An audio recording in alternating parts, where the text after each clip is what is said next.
Hello again, YouTube. I know it's been a little while since I last posted a video.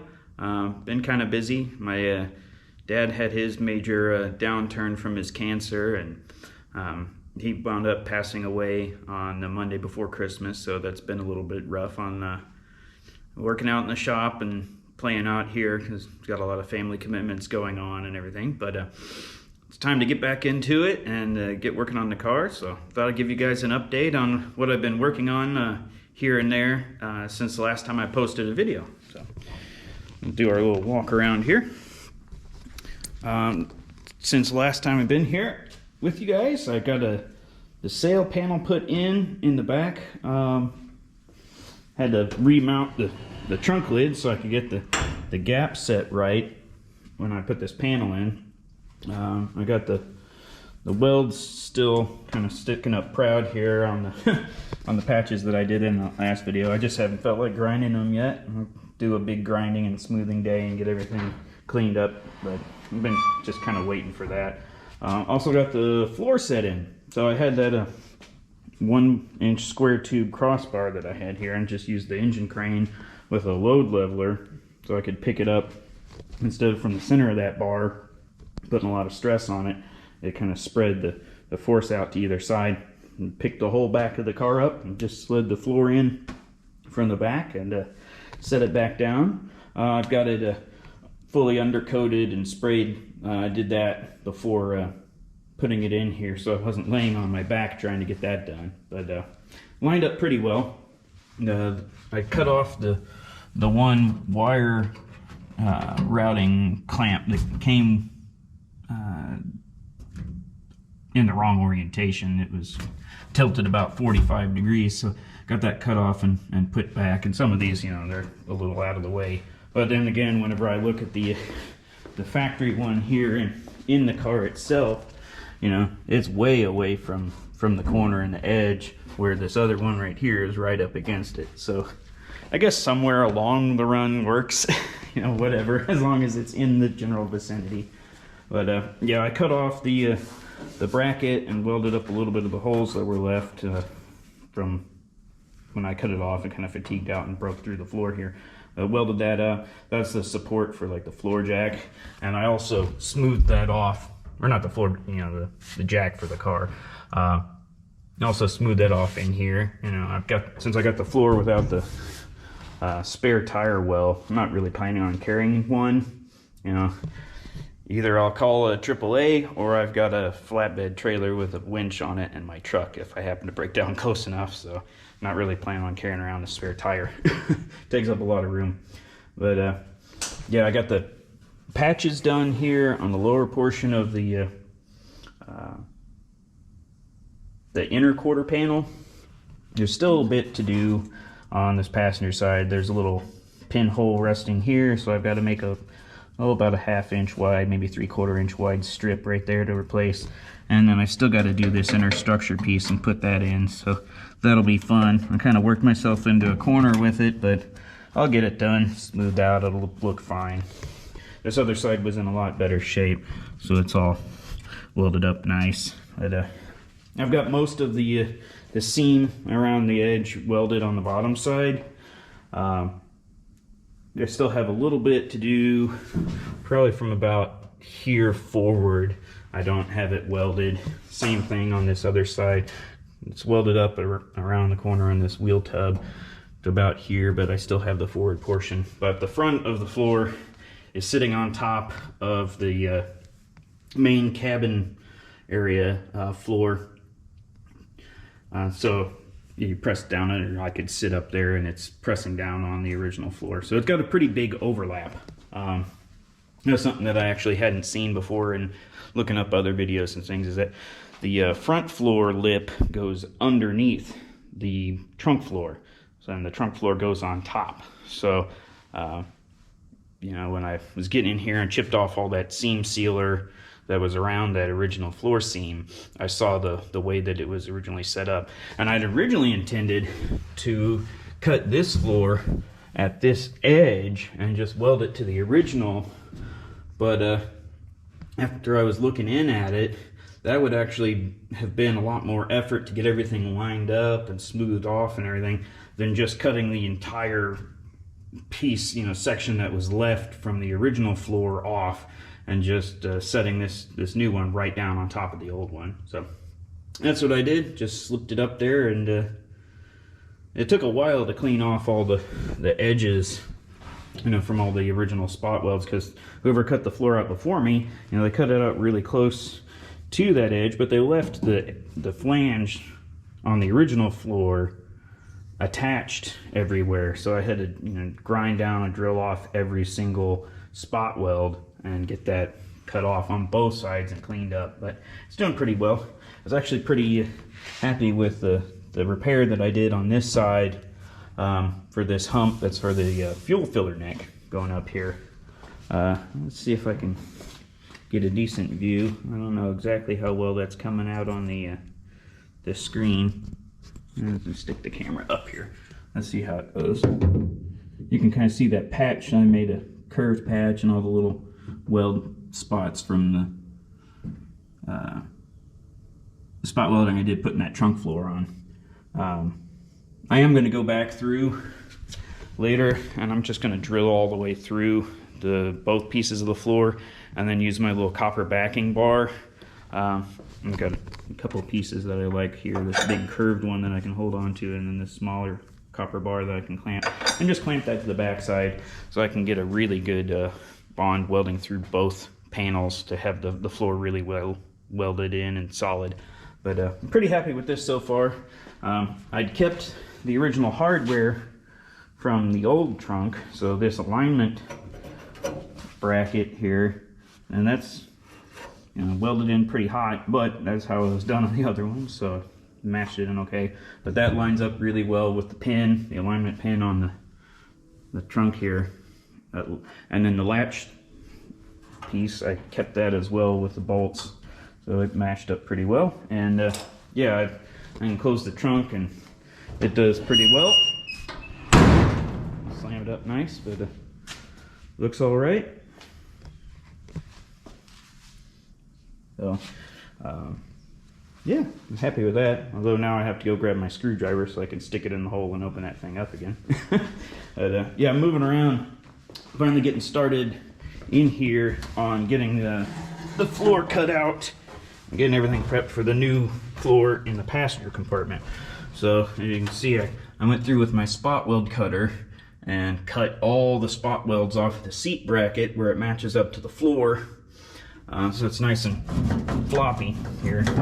And then, yeah, when I put the new floor in, the back edge will need to go underneath this part and then tuck up from the bottom side to overlap with the trunk floor. So the trunk floor comes forward, down, and then a forward flange again. And that forward flange sits on top of a backward facing flange that's on the new floor. But it's just about ready to go out. A couple last things I got to do is take off the supports here, and then on the underside, lay on my back and get it, that hold the parking brake cables and stuff. But once I get all of that stuff taken off, then I'll fire up the old zip disc and just start cutting everything out. And then I got to do the same thing, but even longer seams that I did in the trunk, where I need to grind off the sections of that flange where it's spot welded from the bottom side, and also here this vertical flange, and on the bottom end where the inner rocker panel matches. So it's going to take a while to get everything cut off and then cleaned up and ready to go to slide the new floor in. Like heck, I still got a bunch of the original seam sealer stuff that's in here. Some of it's chipping off and flaking off, so it'll be a little bit to get it all cleaned up and ready to go. But looking at how well the trunk looks there with that new trunk floor in, it's got me really motivated to get this part done. It's supposed to get really cold in the next few days, so I'd like to make some progress on a couple of warmer days I got going right now before the temperature just bottoms out. Because once that happens, I'm gonna move inside and work in my basement on projects and stuff on inside the house. So that I do during the winter when I can't really make it out here, because even though I got a nice propane heater and actually this light, which works really well as a dome light, man, that would be just amazing, huh? Turn on a hot dome light and warm the car up. Anyway, you know, this thing puts off a lot of heat. I've got the infrared space heater, and then I've got that bullet heater thing, so it can warm it up pretty well out here, but don't really feel like burning through, you know, $40 in propane every 2 days just to heat the shop. Eventually I got around to insulating the door, insulating the walls, putting up probably OSB, put stuff in the ceiling, and then it'll hold some heat in. It does okay. Like right now it's like 55 degrees in here. I've had the propane heater shut off for about half an hour, so it holds the heat well. It went from about 38 to, I ran it up to 60 and then shut it off, and it takes a little while to go down. Plus I fired up the infrared heater here. It's quieter, and that gets a good amount. That kind of helps, you know, keep it from dropping too much in here. But with the open, like eaves and stuff, the air can blow across the top, and you just get a lot of cross winds that'll pull all your heat out and stuff. So working in an uninsulated garage in a place that actually has cold temperatures in the winter is not a really good idea. But it's what I've got right now. So anyway, I'm gonna get going on cleaning up, getting that floor ready to come out. So let's set up the old time lapse, and we'll get going on that.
Well, there we go.